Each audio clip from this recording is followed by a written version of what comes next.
होता है जब हमारी योग्यता से ज़्यादा कोई हमें दे देता है, तब हमें उसके प्रति राग होता है, लगाव हो जाता है कि इस व्यक्ति ने मेरे लिए कुछ किया। और जब हमारे लिए कोई समय आने पे करता नहीं है, देता नहीं, तो उसके प्रति द्वेष हो जाता है कि इसने मेरे लिए नहीं किया, लेकिन उसने आपको समझ लिया कि ये योग्य नहीं है, लौटा नहीं पाएगा, इसलिए नहीं किया।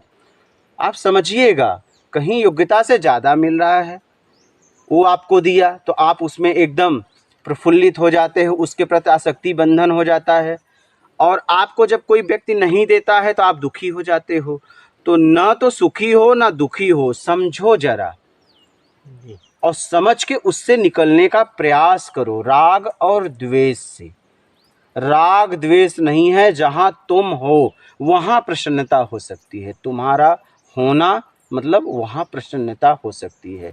अगर आप प्रसन्न होना चाहते हैं तो किसी भी तरीके से ज्ञान के द्वारा समझ के राग द्वेष से निकलने का प्रयास करिए।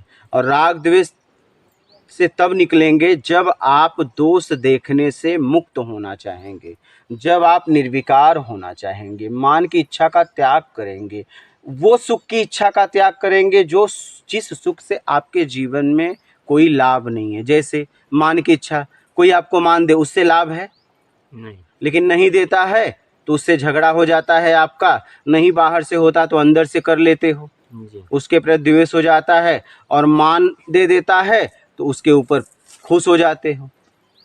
समझ रहे हो? तो किसी भी तरीके से मान और दिखावा का पूरी तरह त्याग करने का प्रयास करें।